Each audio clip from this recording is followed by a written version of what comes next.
नमस्कार दोस्तों, आगे चलते हैं। यहाँ तक हम लोगों ने कर लिया था, ठीक है। यहाँ से शुरू करते हैं। देखो, अगला क्वेश्चन है। एक तार के एक एक तार के वृत्ताकार लूप का अर्घ फलक उत्तरी ध्रुव है। तो लूप इस फलक की धारा की दिशा क्या होगा? मतलब एक तार जो है वो वृत्ताकार लूप में है, एक वृत्ताकार लूप में है, और उस फलक जो है वो उत्तरी ध्रुव में है, उत्तरी ध्रुव में। तो क्या होगा? तो इसका आंसर क्या होगा? उत्तर की तरफ, दक्षिण की तरफ, दक्षिणी वार्त, वामार्त। ठीक है।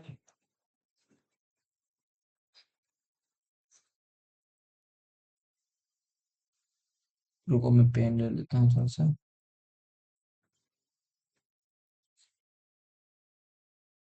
ठीक है, यहाँ तक क्लियर।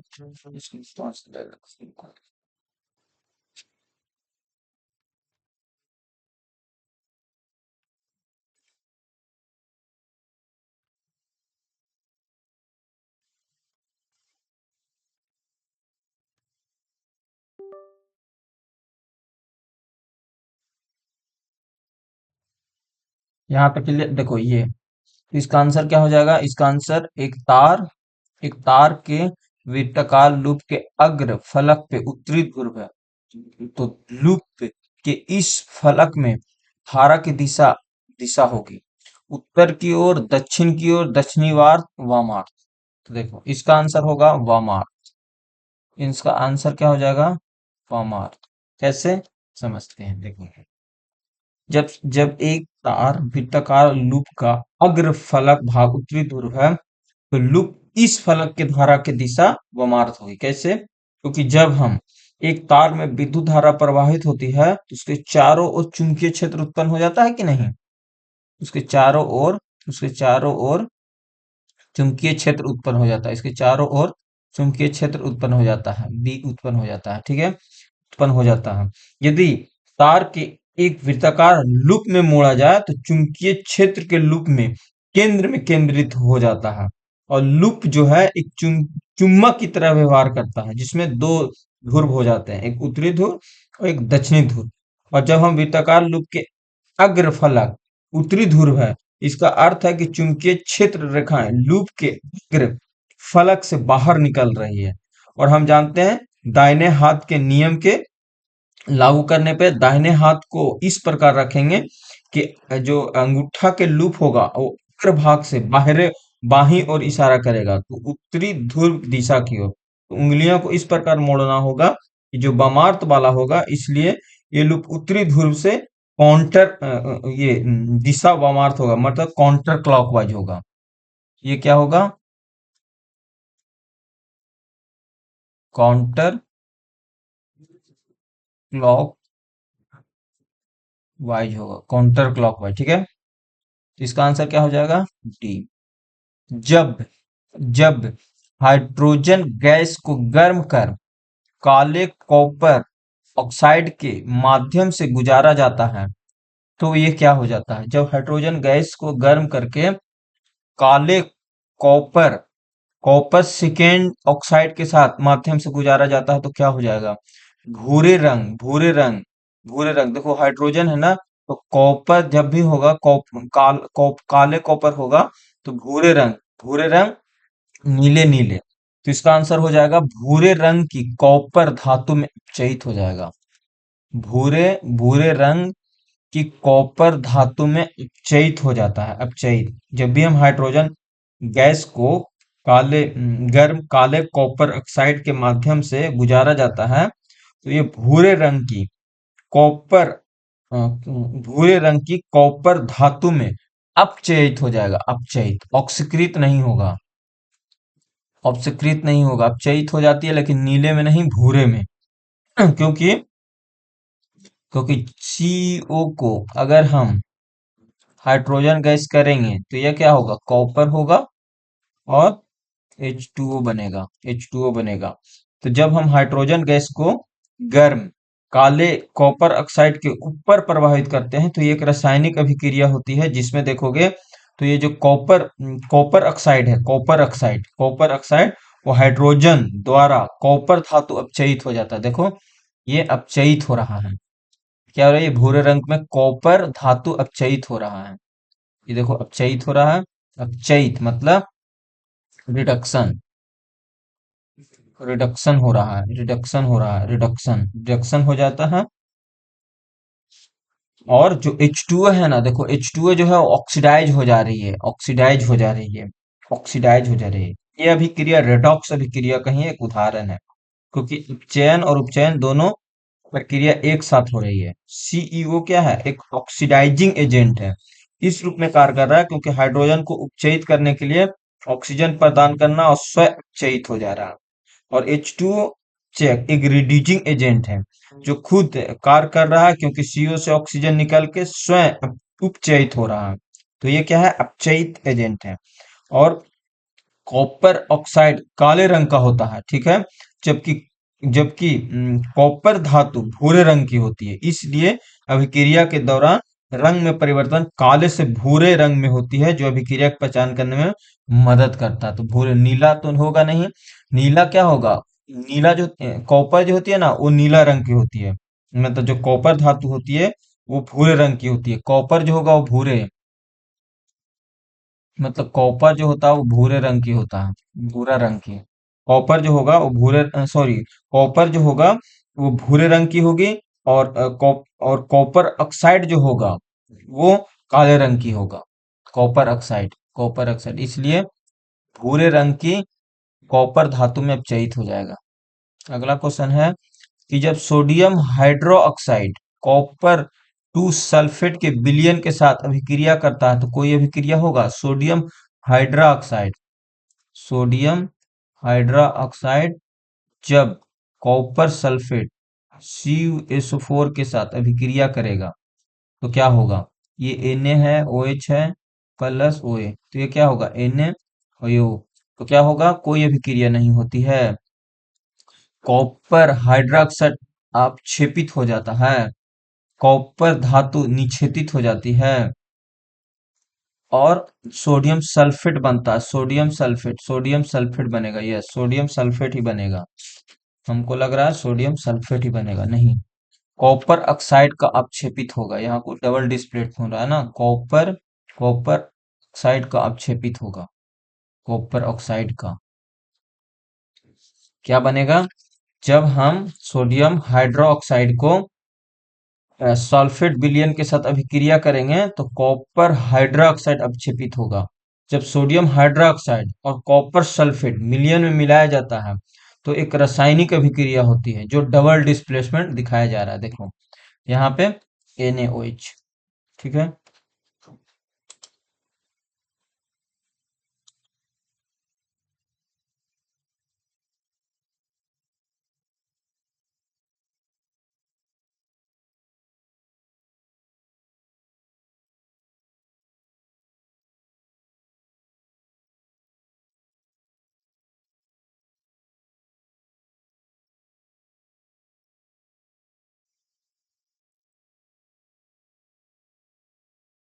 देखो क्या हो रही है?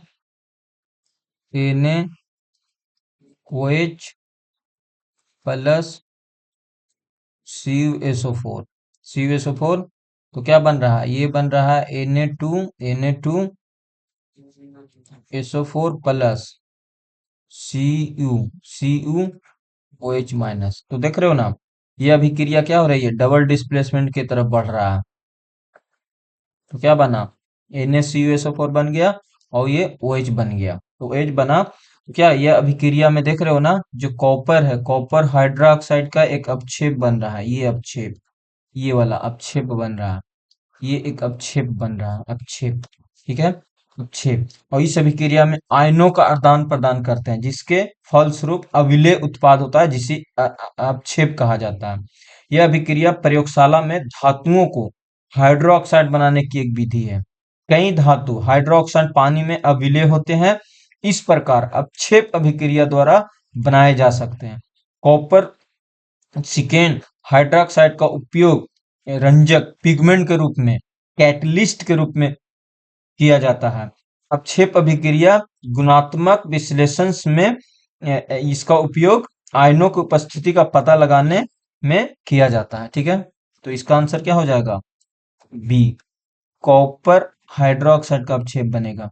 एक लेंस में मुख्य फोकस कितने होते हैं? दो होते हैं, दो होते हैं मुख्य फोकस, मोस्टली दो होते हैं। ठीक है, दो होते हैं, तो यहां तक क्लियर। मुख्य फोकस दो माना जाता है।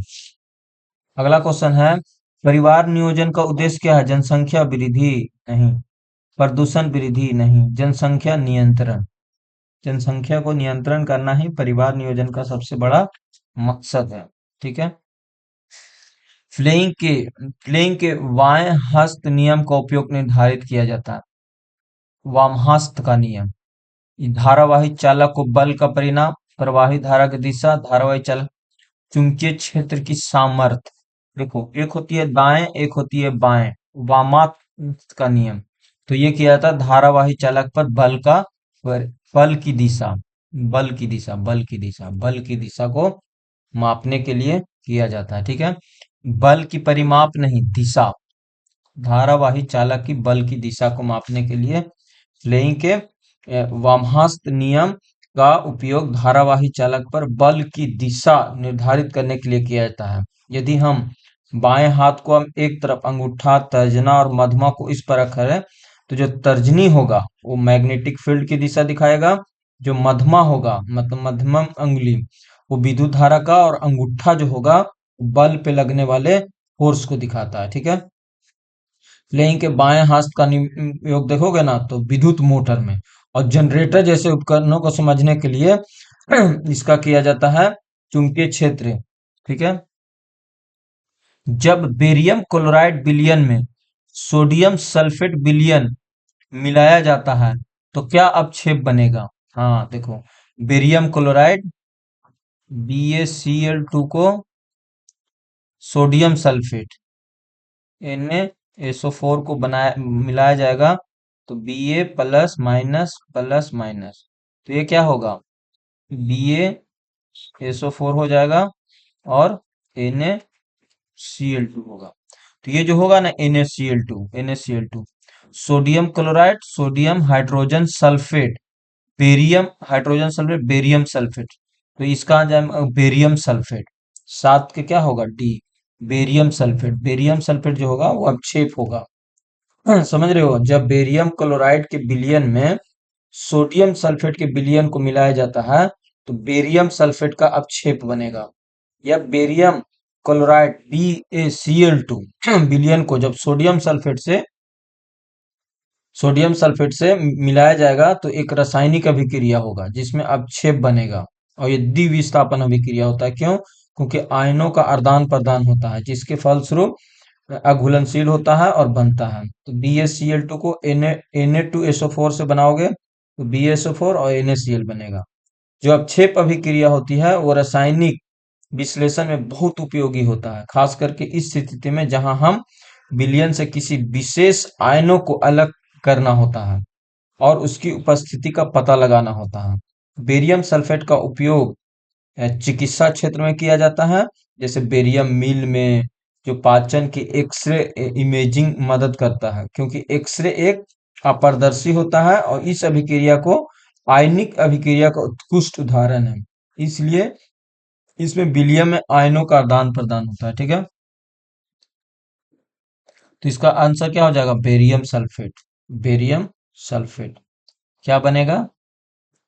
BaCl2 प्लस Na2SO4, तो ये हो जाएगा BaSO4 प्लस NaCl, ये बनेगा, तो ये बनेगा बेरियम सल्फेट।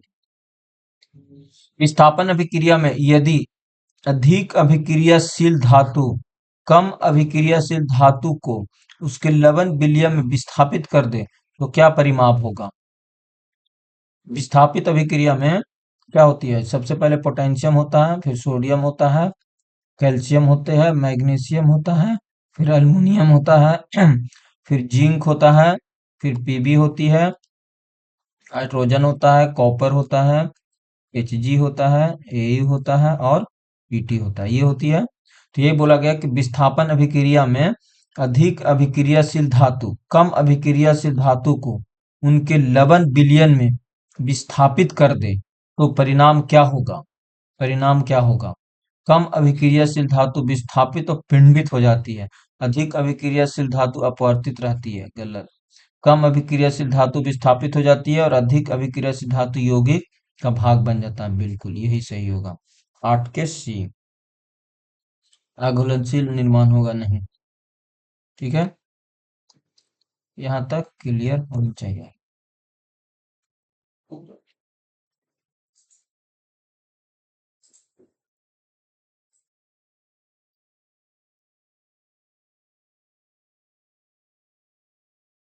जी आ गए जी। हेलो। बोल नहीं रहे हो, क्या कर रहे थे आप? क्या जी तुम भी। तो ये स्क्रीन पे देखो दिया हुआ क्वेश्चन करो, और उसके बाद तुम एक को मैंने वर्कशीट दिया उसको भी करो, ठीक है? हाँ जी मैंने अभी देखो दिया।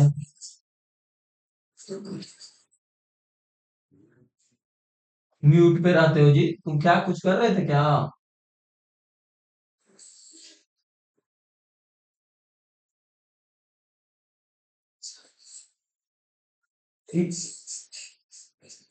हाँ इसको करो तुम आके यहाँ पता नहीं क्या क्या करते रहते हो।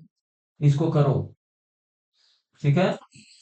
इसको करके स्क्रीन वाला कर को क्वेश्चन और उसको करो, फिर हम क्या बोलते हैं दूसरा टाइप कराएंगे फिर आज ही। आज रेशनल नंबर रियल नंबर खत्म कर देंगे, और फिर जब तुम्हारा ये वाला कंप्लीट हो जाएगा ना तो तुम अपना पढ़ लेना फिर एआई। तो करके मुझे भेजो अभी आधा एक घंटा में। लंच से पहले पहले भेज देना है, मैं चेक करूंगा। ठीक है।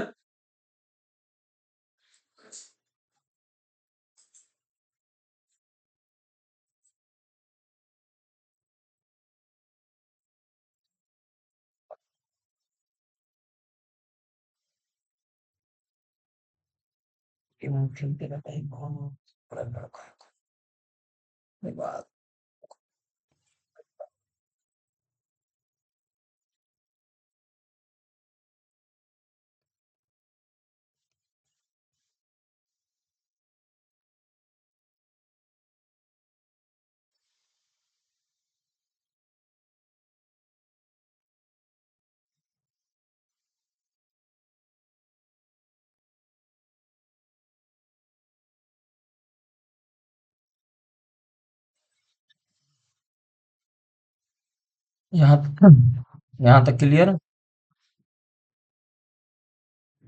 आगे चलते हैं। प्रकाश के परिक्षेपण में से उत्पन्न रंगों के बैंड को क्या कहा जाता है? तो स्पेक्ट्रम कहा जाता है। स्पेक्ट्रम, स्पेक्ट्रम कहा जाता है। ठीक है, स्पेक्ट्रम कहते हैं। स्पेक्ट्रम कहा जाता है। डिस्पर्शन ऑफ लाइट कहता है ना, कि प्रकाश के परिक्षेपण से उत्पन्न रंगों के बैंडों को स्पेक्ट्रम कहा जाता है। जब श्वेत प्रकाश किसी प्रिज्म जैसे पारदर्शी माध्यम से गुजरता है तो वह अपने घटक रंगों में विभाजित हो जाता है। इसी घटना को हम प्रकाश का परिक्षेपण कहते हैं। और परिक्षेपण के कारण श्वेत प्रकाश 7 रंगों में एक बैंड में फैल जाता है, जिसे स्पेक्ट्रम कहा जाता है। स्पेक्ट्रम रंगों का एक क्रमबद्ध बैंड है। इसकी तरंगदैर्घ्य आवृत्ति के अनुसार बदलते रहती है जैसे जैसे होता है। ठीक है। ब्लीचिंग पाउडर के उत्पादन के लिए किए जाने वाले अभिकारक क्या है? तो ये है। अगर ब्लीचिंग पाउडर करना है तो ये करना होगा। 10 के ब्लीचिंग पाउडर को करने के लिए देखो ये मैं हटाता हूँ।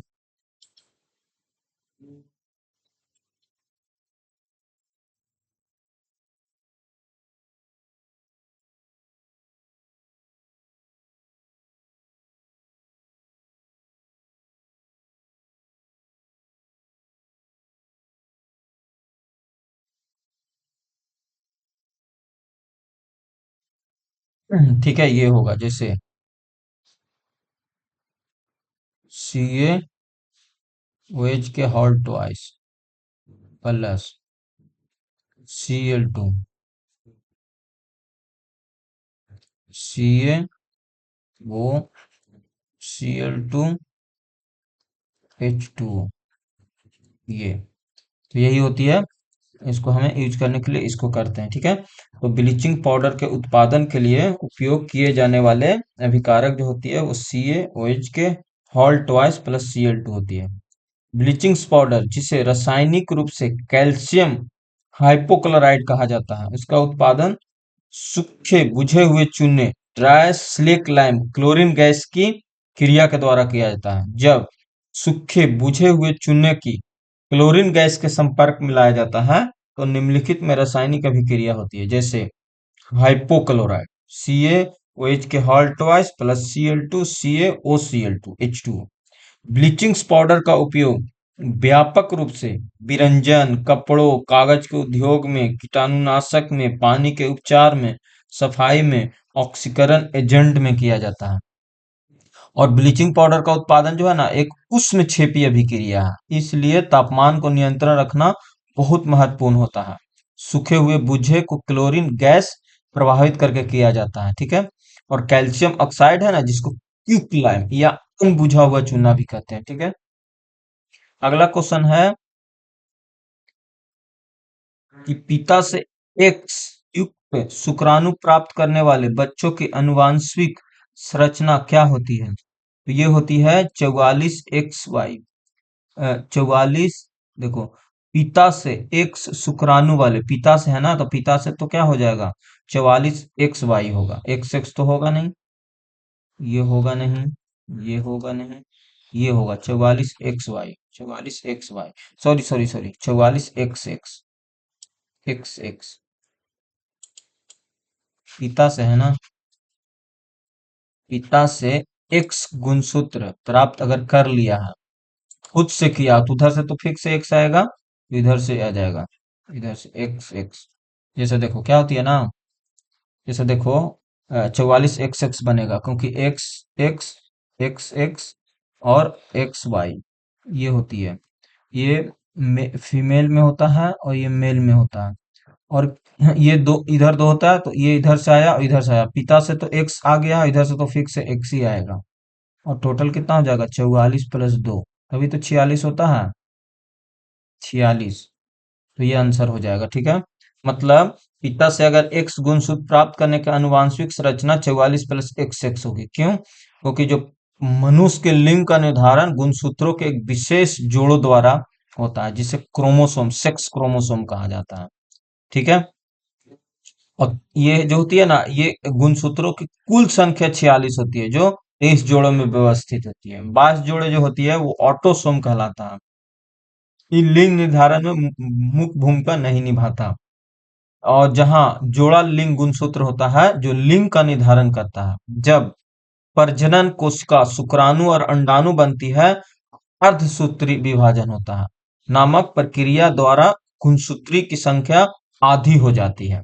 अंडाणु स्त्री से बनने वाली अंडाणु हमेशा 22 अलैंगिक गुणसूत्र और एक्स लिंग गुणसूत्र धारण करता है, ठीक है। शुक्राणु जो होती है स्पर्म सेल, पुरुष से बनने वाली शुक्राणु दो प्रकार के होते हैं, 50% शुक्राणु 22 अलैंगिक गुणसूत्र और एक्स लिंग गुणसूत्र धारण करते हैं, ठीक है। अगर अगर गुणसूत्र में असमान कुछ भी अनुवांशिक रोगों के कारण बनती है तो उसको टर्नल सिंड्रोम कहा जाता है, टर्नल सिंड्रोम। एक्स गुणसूत्र 100 और लाइन सिंड्रोम कहा जाता है, ठीक है। तो इसका आंसर क्या हो जाएगा, जब वॉशिंग सोडा लंबे समय तक गर्म वातावरण के संपर्क में रहता है तो क्या होगा, यह जल के अणुओं को खो देता है और पाउडर बन जाता है। जल के अणुओं को खो देता है, क्रिस्टल रूप बन जाता है। सूर्य से ऊष्मा प्राप्त सूक्ष्म बन जाता है।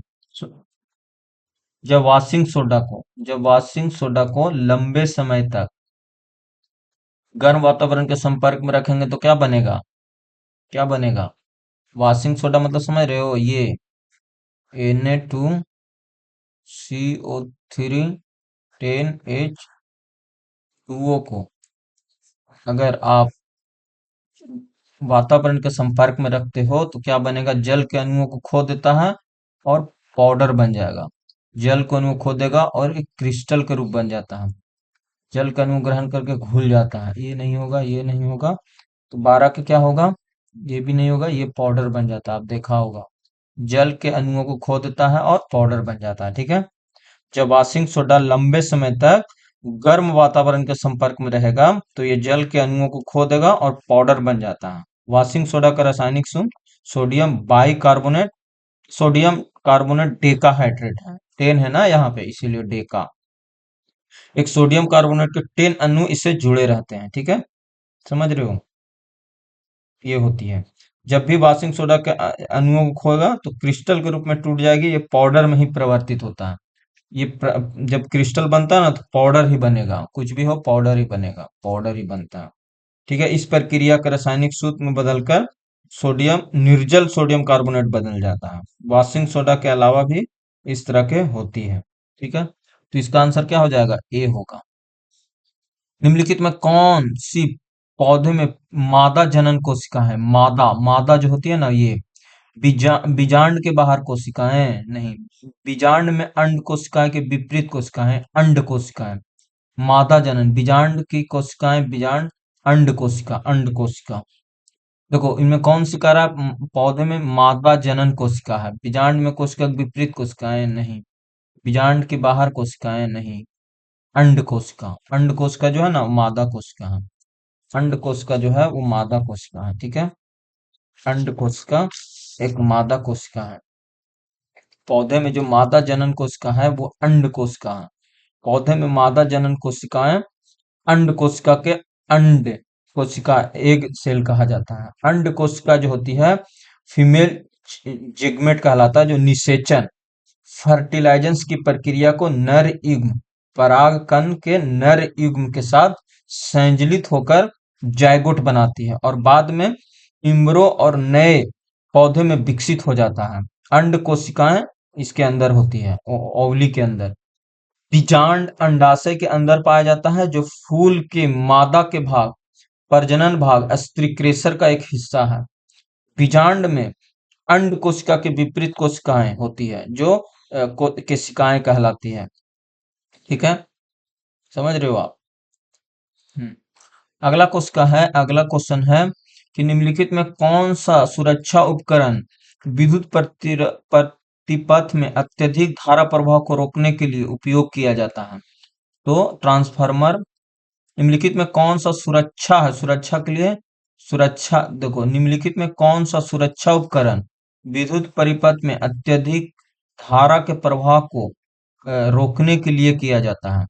तो ये किया जाता है फ्यूज, फ्यूज तो उसको सुरक्षा देता है ना, ट्रांसफार्मर नहीं होगा, प्रतिरोधक, प्रतिरोधक करते हैं, प्रतिरोधक, ठीक है। सॉरी सॉरी सॉरी, फ्यूज करते हैं, फ्यूज अत्यधिक सुरक्षा उपकरणों के लिए, सुरक्षा उपकरणों के हिसाब से तो फ्यूज करते हैं, फ्यूज, फ्यूज किया जाता है, ठीक है, समझ रहे हो ना। फ्यूज सुरक्षा उपकरण का ही है जो धारा प्रवाह को रोकने के लिए उपयोग किया, अगर अधिक धारा प्रवाह हुआ तो ये टूट जाएगा, ठीक है, इसलिए इसको करते हैं। इसका इसका क्या होती है, ये किसका बना होता है, पीबी प्लस एसएन का बना होता है, पीबी प्लस एसएन का बना होता है, जिसका गलनांक बहुत कम होता है, बहुत कम, ना के बराबर, ठीक है।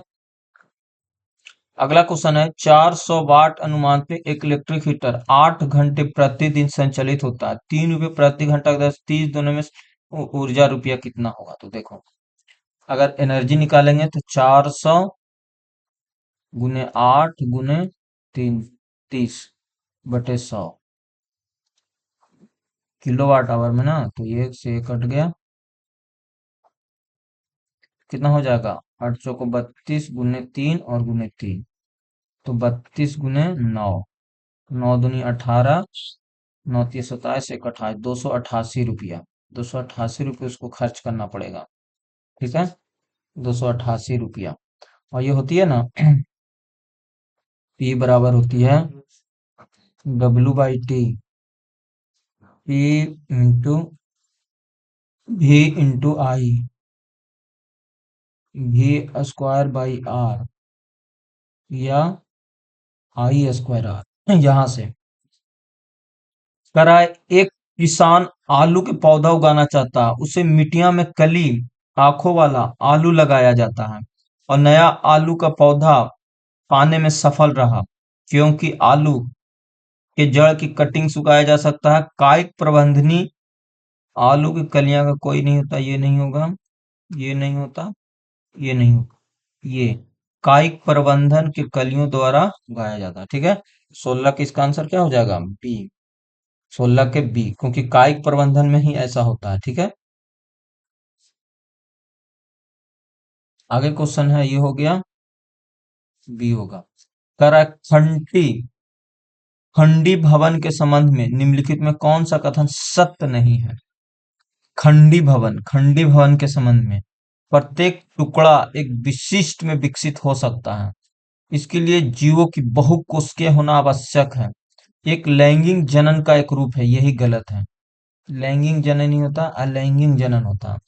17 के से खंडी भवन के संबंध में ये कथन सही है, क्योंकि ये लैंगिक जनन ही है। खंडी भवन जनन जीवों के शरीर दो या दो से अधिक टुकड़ों में टूट जाता है और प्रत्येक टुकड़ा विकसित होकर एक नए जीव बनाता है, जैसे अस्पायरोगायरा, तंतुमय शैवाल, प्लनेरिया जैसे क्रीम खंडी भवन द्वारा प्रजनन करते हैं। यदि इन जीवों का शरीर गलती से या किसी कारणवश टुकड़ों में टूट जाता है तो प्रत्येक टुकड़ा पुनर्जनन रीजनरेशन की प्रक्रिया के द्वारा एक नए जीव में विकसित हो सकता है। खंडी भवन आमतौर पर बहुकोशिकीय जीव मल्टी सेलर ऑर्गेनिज्म में देखा जाता है।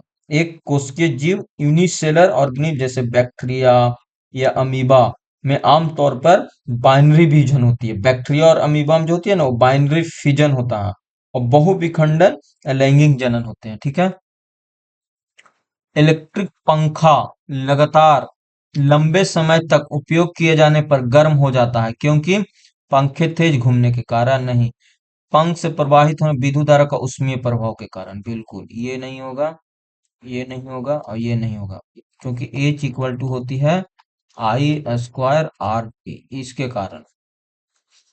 ठीक है, तो 18 के क्या हो जाएगा? बी। उदासीनीकरण अभिक्रिया क्या होती है? उदासीनीकरण अभिक्रिया एक तरह का द्विविस्थापन अभिक्रिया होता है। ठीक है, उदासीनीकरण अभिक्रिया एक तरह का द्विविस्थापन अभिक्रिया होता है। ठीक है, न्यूट्रलाइजेशन अभिक्रिया एक तरह का डबल डिस्प्लेसमेंट रिएक्शन होता है, जो आयनों का आदान प्रदान करके एक नया यौगिक बनाता है। ठीक है, निम्नलिखित में कौन सा पौधा उपभूस्थारी के माध्यम से फैलता है? उपभूस्थारी तो स्ट्रॉबेरी पुष्प भूस्थारी के माध्यम से फैलता है। स्ट्रॉबेरी स्ट्रॉबेरी पौधा जो है ना, वो उष्टभोरी के माध्यम से फैलता है। स्ट्रॉबेरी के पौधे पतले क्षैतिज तने उत्पन्न करते हैं, जिन्हें रनर कहा जाता है। मुख्य रूप से पौधे चारों ओर फैलते हैं। परवर्षिश रन जड़ें विकसित करते हैं और नए पादप प्लेट्स छोटे अंकुरित होते हैं। ये नए पादप प्लेट्स जनन पौधे से स्वतंत्र रूप से बढ़ते हैं और इस प्रकार स्ट्रॉबेरी के पौधे उस विस्तारी के माध्यम से तेजी से फैलता है। यह स्ट्रॉबेरी को व्यावसायिक रूप से उगाने और घर के बगीचे में विस्तार करने का एक प्रभावी तरीका है। ठीक है, अगला क्वेश्चन है अगला क्वेश्चन है कि सफेद फूल वाले गुलाब के पौधे को बिना ग्राफ्टिंग के स्टेम कटिंग करके मिट्टी में उगाया जाता है। नए पौधे सप्रूप में निकलने पर क्या दर्शाता है? ये दर्शाता है कि एकमात्र किस्म है, नहीं, या लैंगिक जनन का जिसमें कोई विविधता नहीं होती। स्टेम का लैंगिक जनन का एक पार है, लैंगिक जनन का नहीं होता है, ये होगा स्टेम कटिंग लैंगिक जनन का एक प्रकार है, इसलिए इसमें कोई विविधता नहीं होती। ठीक है, 21 के क्या हो जाएगा? ए, क्योंकि स्टेम कटिंग एक वेजिटेटिव प्रोपगेशन का प्रकार है, सेक्सुअल की एक विधि है। ठीक है, समझ रहे हो ना? अगला, निम्नलिखित में किस जीवाणु संक्रमण यौन संचित होती है माना जाता है? तो यह है गनोरिया। गनोरिया जो 22 के डी है ना, गनोरिया जीवाणु संक्रमण को यौन संरक्षण रोग माना जाता है। गिनोरिया एक जीवाणु यौन संरक्षण एनसीडीटी है, जो निसेरिया गनोरिया नामक बैक्टीरिया के कारण होता है। गिनोरिया योनि लिंग, गुदा, मुख के माध्यम से यौन संपर्क फैलाता है। यह संक्रमण पुरुषों और महिलाओं दोनों को प्रभावित करता है। जैसे जनगांग मलाशय गलों को संक्रमित कर सकता है। गोनोरिया का इलाज एंटीबायोटिक दवाओं से किया जा सकता है। शीघ्र निदान उपचार महत्वपूर्ण है ताकि संक्रमण को आग संक्रमण को आगे फैलाने और गंभीर जटिलियों को रोगी को बचाने में किया जा सकता है। ट्यूबरकुलोसिस जिसे क्षय रोग भी कहते हैं, ये एक जीवाणु संक्रमण माइक्रोबैक्टीरियम ट्यूबरकुलोसिस नामक बैक्टीरिया के कारण होता है। टीबी आमतौर पर फेफड़े को प्रभावित करता है, लेकिन यह शरीर के अन्य भागों को भी प्रभावित करता है। निमोनिया फेफड़े का एक संक्रमण है जो बैक्टीरिया, वायरस, कवक, अन्य सूक्ष्मजीव विभिन्न कारकों से हो सकता है। बैक्टीरियल निमोनिया बैक्टीरियल के कारण होता है, जैसे निमोनिया, इन्फ्लुएंजा, ये सब। विद्युत चुम्बकीय प्रेरण की खोज किसका श्रेय जाया जाता है? तो ये जाता है माइकल फैराडे का। माइकल फैराडे साहब जी ने ये काम किए थे। ठीक है, कब किए थे? 1831 में। 1831 में ये काम किए थे। कह रहा है कि एक उत्तल दर्पण है, तो उत्तल दर्पण है तो फोकस तो होगा, वो प्लस होगा, 15 दूरी पर रखा गया, तो यू तो होगा -30। पूछा गया है v क्या होगा, तो 1/a 1/u प्लस 1/v। तो ये हो गया 15 और इधर जाएगा तो 30, तो ये हो गया 30, 2 + 1 30, 10, तो 10 तो +10, ये आएगा 24 के a। नीता गर्भवती है लेकिन उनकी जंक फूड खाना पसंद है। डॉक्टर ने उन्हें सलाद और खाने की सलाह दी, इसका क्या कारण हो सकता है? शिशु के विरुद्ध कोई भूमिका नहीं है। मोटापा, जंक फूड्स माँ के रुधिर में पोषक तत्व बढ़ाने शिशु को पोषण देते हैं। इस हाँ, माँ के रुधिर पोषक तत्व बढ़ाते हैं, शिशु को पोषण देते हैं। ये होगा 25 के ए, क्योंकि उसको जंक फूड खाना बहुत जरूरी नहीं है, क्योंकि वो प्रेग्नेंट है। प्रेग्नेंट स्थिति में क्या होती है? बच्चों को ज्यादा देखभाल करना होती है। ठीक है। मनुष्य में मनुष्य में लिंग गुणसूत्रों में अन्य गुणसूत्रों की तुलना में कौन सी अद्वितीय विशेषताएं होती है? मनुष्य में लिंग गुणसूत्रों में अन्य गुणसूत्रों की तुलना में द्वितीय विशेषता होती है। ये सदैव आदर्श गुणित होते हैं। ये पुरुष और महिलाओं में समान होते हैं। ये शरीर में सबसे बड़े गुणसूत्र, ये सदैव पुरुषों के लिए आदर्श नहीं होते, ये गलत है। ये सदैव आदर्श गुणित होते हैं, ये गलत है।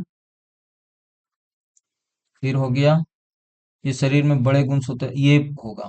ये पुरुष और महिलाओं में समान होते हैं, समान होते हैं। 26 के बी, सॉरी 26 के बी भी नहीं होगा, समान भी नहीं होते हैं, ये भी नहीं होगा।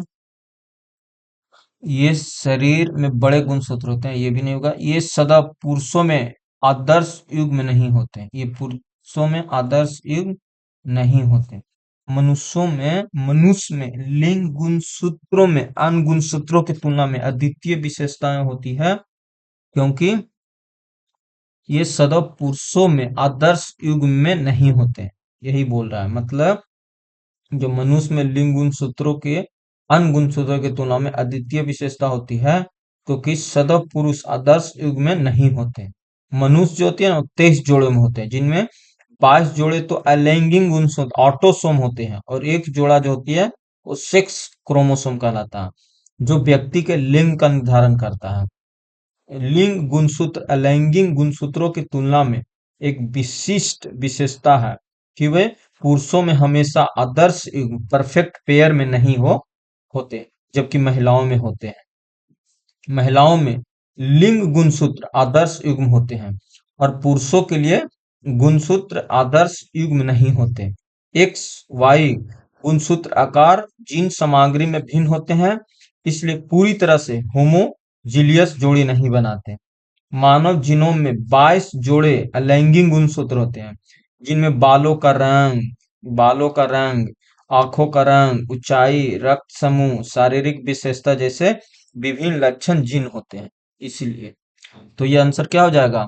सदैव पुरुषों में आदर्श युग्म नहीं होते। प्लास्टर ऑफ पेरिस का रासायनिक सूत्र क्या है? Hemi, hemi. Calcium sulphate hemi hydrate, semi hydrate नहीं, डाइ डाइड्रेट नहीं, hemi, hemi. Calcium sulphate hemi hydrate, calcium sulphate hemi hydrate, calcium sulphate hemi hydrate. यही होता है ना।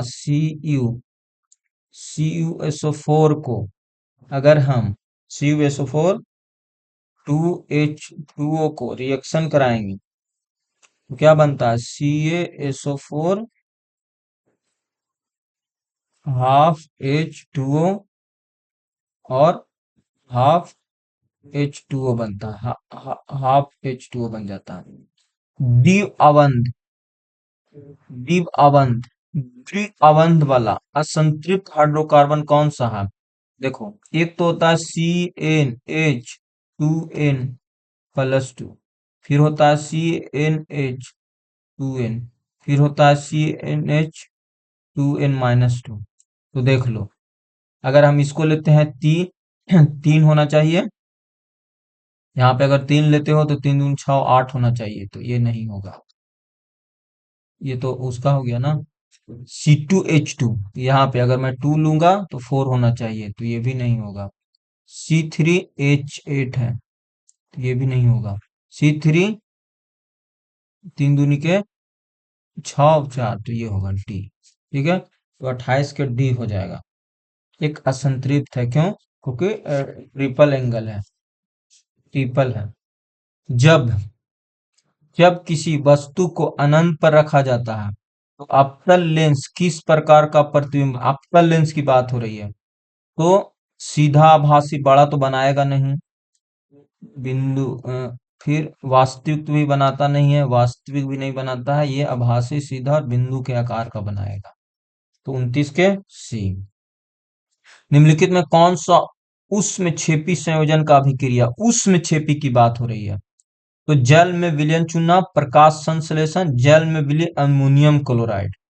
देखो, श्वसन, श्वसन क्या है? एक उष्मक्षेपी है, बिल्कुल उष्मक्षेपी है। सॉरी सॉरी, उष्मक्षेपी नहीं है।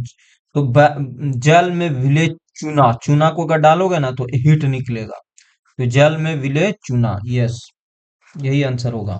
ये सब प्रकाश संश्लेषण जो है ना, ये सब नहीं है।